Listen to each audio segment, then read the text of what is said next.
What's up, guys? Um, Kind of just doing like a vlog right now. Um,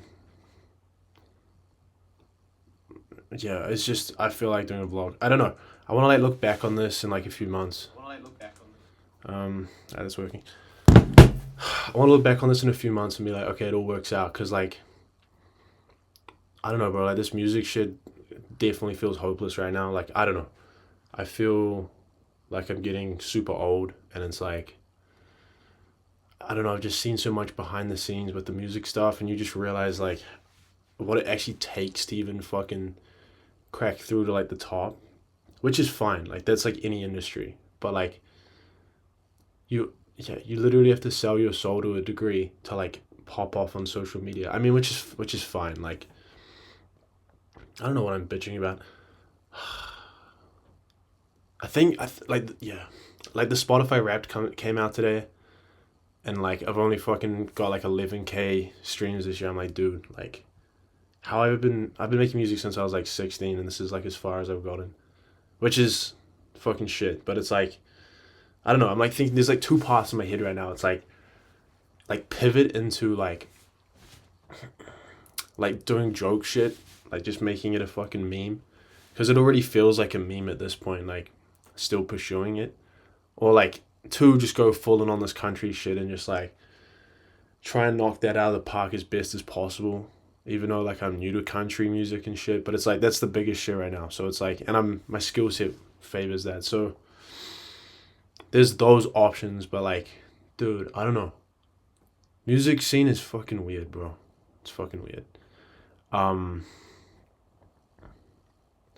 I don't think people just realize how much money goes into like promoting shit. Like if you like, firstly, it's gonna cost you like fucking $1,500 to make a song start to finish with a good producer, mix and mastered. Which I'm lucky I can do that shit for free because like that's my skill set. But it's like then the ads, like bro, I know people spending like 2K a month on ads.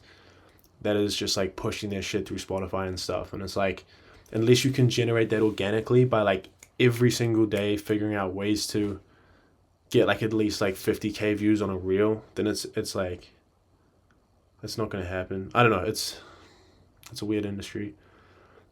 But dude, like I don't know. I've been going at this for so fucking long, like, and I've like blew up my life in like so many ways just to try and make this happen. Like, I've like lost so many friends in the last decade. I've like lost so many relationships with girls that I fucking could have married and like that like truly loved me and shit. And then it's like I was like, no, I'm on to the next thing. I've got to fucking chase this music shit. Like I've got to go. And then I don't know. And I've like worked in so many shitty jobs just to keep funding it. Like working in the drive-through at like A&W and like just like a million different jobs. But it's like that's what this is about. I feel like it's like a borderline impossible journey, but that's what makes it like the best journey because it's like why would you not go over some like why would you not go after something that is like your biggest dream if you get one life and then like doesn't really matter how hard it gets because that's the thing like even when I was like frying fucking chips in like A&W, it just kind of felt like a joke. I was like this I'll look back on this and it'll be like it'll be funny in time. Because like I just couldn't take it seriously. Like it's like I was sure that it gets better than this. So I don't know. Like it's just so many snakes and ladders, bro. Like literally 8 months ago, I was in a fucking drive-through, and I lost like my producer, who like we just like had it falling out about some stuff, particularly about my fucking viewpoints on politics and shit, which is fair. Like I say some crazy shit. I'm always saying faggot and retarded on stream and whatever, so people get upset about it. But it's like that's just where I'm from. That's just the culture. So we had some disagreements, and then like next thing I'm just fucking on my own. I like buy a fucking $2,000 mic with like all my savings, start the studio out myself, make like one song, and then that like starts hitting on TikTok and shit, and then like meet my best friend now, and the next thing we're out in fucking LA, like going to the fucking nicest parties in the Hollywood Hills. We're like meeting like Shabuzi. We're meeting Yeet. Like I was talking to Yeet at the fucking club for like 25 minutes. I'm like, what the fuck? Like it's just so many like ups and downs, bro. It gets hard to like manage the emotions of that, because like that's the thing, like you get all these opportunities, you meet these people, but the next thing, like I haven't financially solved my issues. Like I'm still not making money off this shit. So it's like, boom, as soon as that falls away, like you're straight back into like wage slaving a fucking 9 to 5. Like it's just it's like how many years can I do this for until it's too much? I don't know. There's so many doubts about it, but it's also like I could never live another life. It just has to be this way. But fuck, I don't know. I just hope eventually it all gets better, and like I turn around and like it's like, all right, fuck it, we made it out of the trenches. 'Cause bro, like we are so in the fucking trenches right now. Like every single day it's just the same shit. It's like editing fucking reels, editing out the album for people, like producing, making loops, like trying to sell this shit. And it's like, I don't know. And all the artists, like everyone's so fake, bro. Like everyone's just gassing each other up on their reels and shit, and like posting it into like group chats, trying to like build hype on their shit when they post a reel. It's like, dude, like you don't need the moral support. Like just let it fucking do what it's gonna do. If it's not a good reel, it's not gonna do well. Like I don't know. We're gonna see how far we can take this shit, bro. There's gotta be like, I've gotta have some stroke of luck in the next 3 months. Like when I drop all these songs, there's gotta be something. Like, well, the other thing is like, do I start fucking streaming, dude? Like every single day. It doesn't really coincide. Like, I sound like such a fucking victim right now. But I'm trying to figure out how it could pair as an artist, like as a streamer and as an artist. It doesn't really like cross over too well at this point, because like the process of making music's like so fucking boring. So like no one wants to watch that shit when you can watch GTA. So it's like, I don't know. But like obviously the streaming thing works. Like when I was doing like conspiracy shit, but you just get fucking banned, bro. Like fucking Instagram got banned this year. I had to restart that shit, which is fine. Yeah, I don't know.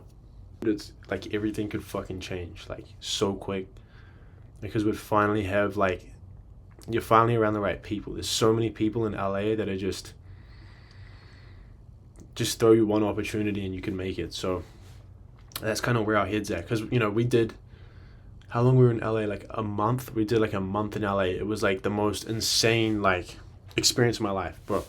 Like every single day we stayed up till 6 a.m. every single night for like a month straight. We were just out like on the town, just going out, like trying to meet people, going to after parties, going everywhere. I was like stemmed up like off so many fucking zins, dude. I'd like zin. I'd be in the club just like geeking off this shit, because it's like the fucking 17th day in a row that we've been out. And like me and my friend, we were just going to the club, and like our whole intention is just like literally make as many friends in this place as possible before this shit closes. Like fuck the girls, fuck like any of this shit, fuck the drinking, like let's just go and like network the fuck out of it. So we're like walking to like the bougiest clubs in Beverly Hills. We're going like Keys and shit, and like I just have 2 phones. I'd be running around just meeting everyone, just getting everyone's fucking Instagrams. And it's like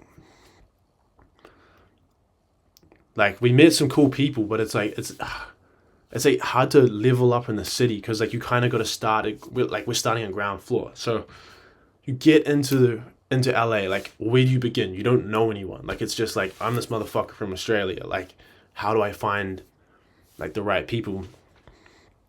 But we thought about it. We're like, if you're a celebrity or if you're like an artist, like why are you ever gonna go to like a fucking mastermind or some bullshit, like some camp or some shit, to like meet people that are below you? Like those people, like what do they do all day? Like what actual successful artists do? They just go to the fucking club like and get drunk and shit. Like they're actually just out and about partying. So we just realized that, and we were like, okay, like if we want to find these people, they'll probably be out of these places. So it was like, how do we get into these places? Because like if you turn up to a club in LA, it's like $300 for a man to get into a club in LA. Like $300 on the door. So we're like, bro, there's no fucking way. We're not paying $300 to get into like a club. So we realized that like there's these guys called promoters, and what they do is they like their job is bring girls into the club. Now, like I've had no problem like getting a bunch of girls to a club before. Like that's like my biggest skill set. I can talk to girls. So like I would just pull up with like 3 or 4 girls that I met literally that night or like just that week somehow. So you just pull up to the club with them, and then like, dude, if you take like 4 or 5 girls into a club, they basically like 60% of the time you're gonna get them for free. So it was like it was just a numbers game. So we just like turn up with the girls. A couple of times they were like, no, dude, you gotta fuck off. Like we'll take the girls, but you can fuck off. I'm like, all right, that was all a fucking waste of time. But then like sometimes you get in, and like a couple of times like we get into Keys, and it was like, dude, just influencers, fucking artists everywhere. Like we're downstairs at Keys. And my friend and I realized like the private parties are like downstairs. They have the private parties downstairs. So like there's no point being on the upstairs floors because you're just with all the normies. Like you want to be fucking downstairs in the fucking cool shit. But obviously the security everywhere, there's no way you're getting into that shit. So we just stand at the fucking bathroom, bro. Like stand outside the bathroom and like literally just like talk to everyone that came through. And because you don't know who's who. Like some guy just looks like an average Joe, but he's like fucking Eats producer. And you're like, sup, bro? And then you get his Instagram or whatever. So yeah, we're like literally standing out there. And like Tommy, my friend, was down in the Keys bathroom. And like there's this tall black dude, and he's just like fucking around with like I think it was like a paper towel like on the floor. He's like kicking it around or some shit in the bathroom, like being an idiot. And Tommy's like joking around with him. Turns out it's fucking Shabuzi. And like Tommy ends up having like a fucking 15-minute conversation with him or some shit. But it's just hard to network that shit. Like everyone only cares about clout. Like it's the most important metric. Like when you meet people there, like instantly they're like, "What's up, bro? Yeah, let's get in touch." But yeah, we go to these different places, and it was like you turn up to an after party, and you don't get in unless you've got girls. So like we turn up with like fucking 6 girls. We go outside the club and just be like, "Yo, you guys want to come to afters? You guys want to come to afters?" You're like a whole group of fucking girls, and turn up to like some Beverly Hills after party, and then like they'd still be like, yeah, each of the guys it's like $100, and then like they just take all the girls, and it was like, all right, how do we run this smoother? But then we did that a couple of times, and then eventually you meet the bouncers. They start to recognize you because you start like you always turning up.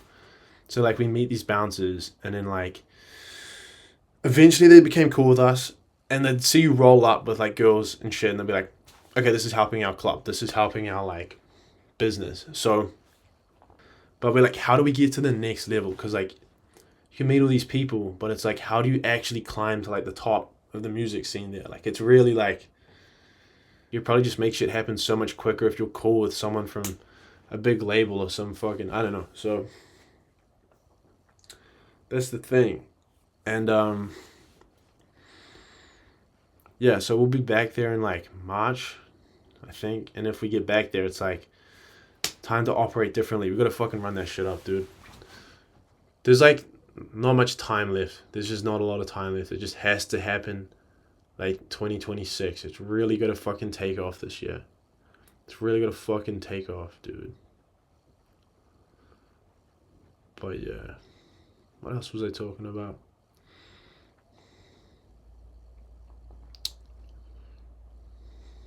Fuck, I need some topics, bro.